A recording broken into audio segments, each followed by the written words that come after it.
அது நம்ம தினசரி வாழ்க்கையில் நம்ம செய்கிற எல்லா வேலையும் வருமுன் காப்போம், வந்தபின் பார்ப்போம் அப்படிங்கிற மாதிரிலாம் இருக்கக்கூடாது. வருமுன் காப்போம் என்கிற கோட்பாட்டின் அடிப்படையில் நம்ம எல்லா விஷயத்தையுமே பார்க்கணும். எதையும் முன்கூட்டியே செஞ்சிடணும், தள்ளி போடவே கூடாது. ஒரு வேலையை அப்புறம் பார்த்துக்கலான்னு தள்ளி போடவே கூடாது. அப்போ அதுக்கு என்ன பண்ணோன்னா, காலையில் துவக்கம் முதலே நாம் காலையில் நம்ம எழுந்திருக்கணும்ல, அதிகாலையில் எழுந்திருத்தல், அதுதான் வருமுன் காப்போம். முதல் ஆரம்பமே வருமுன் காப்போம். அதிகாலையில் எழுந்திருப்பதற்கு இன்னொரு பேர் என்னென்னா வருமுன் காப்போம். வருமுன்னே பார்த்துக்கலாம், எல்லாத்தையும் தயார் நிலையில் வச்சுக்கலாம். அந்த மாதிரி வந்தபின் பார்ப்போம் அப்படிங்கிற மாதிரி இருந்தால், ரொம்ப லேட்டாக நம்ம எந்திக்கிறோம் அப்படின்னா வந்தபின் பார்ப்போம். அதன் பிறகு நடக்கிற வாழ்க்கையில் தினசரி செயல்பாடுகள் எல்லாமே வந்தபின் பார்ப்போம் தான். அப்புறம் பார்த்துக்கலாம். நீங்கள் லேட்டாக இருந்துச்சிங்கனாக்கா நீங்கள் செய்கிற வேலை எல்லாமே அப்புறம் என்னென்னா தள்ளி போடுவீங்க. ஒரு நாள் ஃபுல்லாகவே நீங்கள் இன்றைக்கி எப்படி வேலை செஞ்சீங்க அப்படின்னா முன்கூட்டியே செஞ்சிடுறீங்க. எல்லாத்தையும் முன்கூட்டியே அந்தந்த நேரத்துக்கு செஞ்சு முடிச்சிடுறீங்க. எதையுமே தள்ளி போடலை. அப்படி தள்ளி போடக்கூடாது. அப்படின்னா நீங்கள் என்ன பண்ணணுன்னா, அதிகாலையில் எழுந்திரிச்சிடணும். அந்த காலையில் எழுந்திருக்கிறது இருக்குல்ல, அதுவே வருமுன் காப்போம் தான். ரொம்ப தாமதமாக எழுந்திருக்கிறது வந்தபின் பார்ப்போம். அப்புறம் பார்த்துக்கலாம். காலையில் எழுந்திருக்கிறதே தள்ளி போடுறது, கொஞ்சம் ஒரு அரை மணி நேரம் கழித்து பார்த்துக்கலாமே, அரை மணி நேரம் எழுந்திருக்கலாமே. காலையில் எழுவதை தள்ளி போடுதல், அதிகாலையில் விழிப்பதை தள்ளி போட்டுட்டு கடைசியில் 7 மணிக்கு எழுந்திருப்பாங்க. அப்போ அதன் பிறகு அவங்க செய்கிற எல்லா வேலையும், அன்றைய நாளில் அவர்கள் செய்கிற எல்லா வேலையும் தள்ளி போட்டுக்கிட்டே போவாங்க. அப்புறம் பார்த்துக்கலான்னு சொல்லிட்டு. அதனால் காலைல 7 மணிக்கு நீங்கள் ரொம்ப தாமதமாக எழுந்து விட்டு அதன் பிறகு நீங்கள் எந்த வேலையும் முன்கூட்டியே செய்ய மாட்டீங்க. எல்லாத்தையும் தள்ளி தான் போடுவீங்க. அதனால் ஆரம்பத்திலே நீங்கள் வருமுன் காப்போம் வர்றதுக்கு முன்னாடியே எந்த வேலையும் தள்ளி போடாமல் முன்கூட்டியே செய்யணும் அப்படின்னா அதிகாலையில் எழுந்திரிச்சிடணும். அதிகாலையில் எழுந்திருப்பது என்பது வருமுன் காப்போம் என்கிற கோட்பாட்டின் அடிப்படையில் ஒரு விடிவதற்கு முன்பே எழுந்திருப்பது. விடிந்த பிறகு எந்திக்காமல் விடிவதற்கு முன்பே எந்திக்கிறது.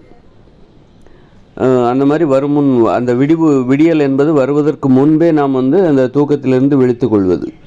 அப்படி எழும்போது அதன் பிறகு அன்றைய நாளில் நாம் செய்யக்கூடிய எல்லா வேலையுமே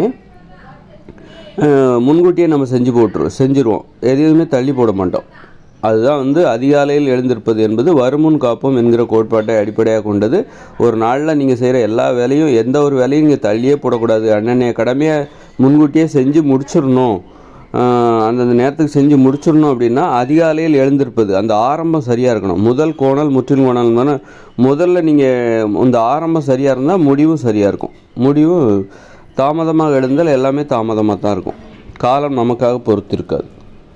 நாம் தான் காலத்திற்காக முன்கூட்டியே எழுந்து காலத்திற்காக காத்திருக்க வேண்டும். காலத்தை பயன்படுத்துவதில் அந்த காலத்தோடு இணைந்து காலத்தை பயன்படுத்துவதற்காக முன்கூட்டியே தயாராக இருக்கணும். அதான் வருமுன் காப்போம். அந்த வருமுன் காப்போம் இருக்குல்ல, அதுக்கு என்ன பண்ணணும் அப்படின்னா, வருமுன் காப்போம் என்கிற கோட்பாட்டின் அடிப்படையில் நம்ம எல்லா வேலையும் நினச்சா செஞ்சிடணும், தள்ளி போடவே கூடாது. அப்படின்னா அதுக்கு இன்னும் 2 விதிமுறை இருக்குது. என்னென்னா, உணவு கட்டுப்பாடு, உடற்பயிற்சி. காலை மாலை இருவேளை உடற்பயிற்சி செய்ய வேண்டும். அப்புறம் உணவு கட்டுப்பாடு பண்ணால் தான் உடற்பயிற்சி செய்ய முடியும். உடற்பயிற்சி செஞ்சால் தான் அந்த காலத்தை நம்ம வீணாக்காமல், தள்ளி போடாமல், அப்புறம் பார்த்துக்கலான்னு தள்ளி போடாமல், வீணடிக்காமல் பயன்படுத்த முடியும். காலத்தை அதன் போக்கில் போய் காலத்தின் வேகத்தோடு இணைந்து நேரத்தை வீணடிக்காமல், நேரத்தை முழுவதுமாக நமக்கு கொடுக்கப்பட்டுள்ள நேரத்தை முழுவதுமாக பயன்படுத்தணும்னா நமக்கு அடிப்படையாக 2 விதிமுறையை பின்பற்றி ஆக வேண்டும். உணவு கட்டுப்பாடு இருந்தால் தான் உடற்பயிற்சி செய்ய முடியும். உணவு கட்டுப்பாடு இல்லாமல் உடற்பயிற்சி செய்ய முடியாது. உணவு கட்டுப்பாடு இருந்தால் தான் உடற்பயிற்சி செய்ய முடியும். உடற்பயிற்சி செஞ்சால் தான் இந்த நேரத்தை நீங்கள் பயன்படுத்த முடியும். நேரத்தோட முக்கியத்துவமே அப்போ தான் உங்களுக்கு தெரியும். இல்லைன்னா உங்கள் கண்ணு முன்னாடி உங்களுடைய நேரம் அப்படி உங்கள் கண்ணு முன்னாடியே வீணாக போயிட்டுருக்கும். நீங்கள் பார்த்துட்டு தான் இருப்பீங்க, வேடிக்கை பார்த்துட்டே இருப்பீங்க. அதனால் நீங்கள் உணவு கட்டுப்பாடு இருந்தால் உடற்பயிற்சி செய்யணுங்கிற அந்த உணர்வு தானாகவே எழும்பும். அப்புறம் உடற்பயிற்சி செஞ்சால் தான் உங்கள் நேரத்தை நீங்கள் பயன்படுத்த முடியும்.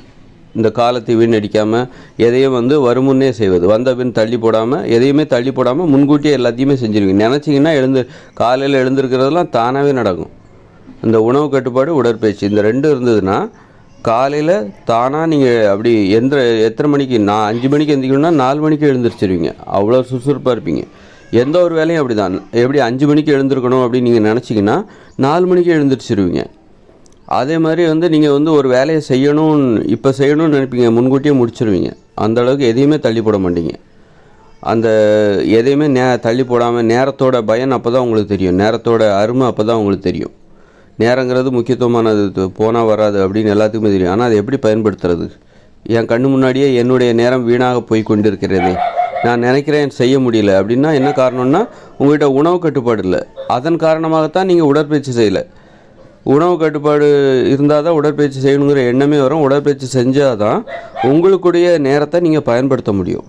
வெறும் உணவு கட்டுப்பாடு மட்டுமே நீங்கள் சுறுசுறுப்பாக உழைப்பதற்கு தேவையாக இல்லை. அதனால் உணவு கட்டுப்பாடு இருந்தால் தான் உடற்பயிற்சி செய்ய முடியும். இந்த ரெண்டுமே ரெண்டு கண்ணு மாதிரி, ரெண்டு கண்கள் மாதிரி, ரெண்டு காது மாதிரி. அந்த ரெண்டு கண்கள் ரெண்டு காது மாதிரி, இது ரெண்டு கைகள் மாதிரி, ரெண்டு கால்கள் மாதிரி. உணவு கட்டுப்பாடும் உடற்பயிற்சியும் இரண்டு கால்கள், இரண்டு கைகள், இரண்டு கண்கள், இரண்டு காதுகள், இரண்டு சிறுநீரகங்கள். அப்படி அந்த மாதிரி ரொம்ப அற்புதமான இருந்தால் தான் உங்கள் நேரத்தை வருமுன் காப்போம் வந்தபின் பார்ப்போங்கிறத வேலைக்கே இடம் இல்லை. எதையும் முன்கூட்டியே முடிச்சிருவீங்க, நினச்சா செஞ்சுருவீங்க. தயக்கங்கிறதுக்கே இடம் கிடையாது. உழைப்பதற்கு எப்போதும் ஆர்வமாக இருப்பீங்க.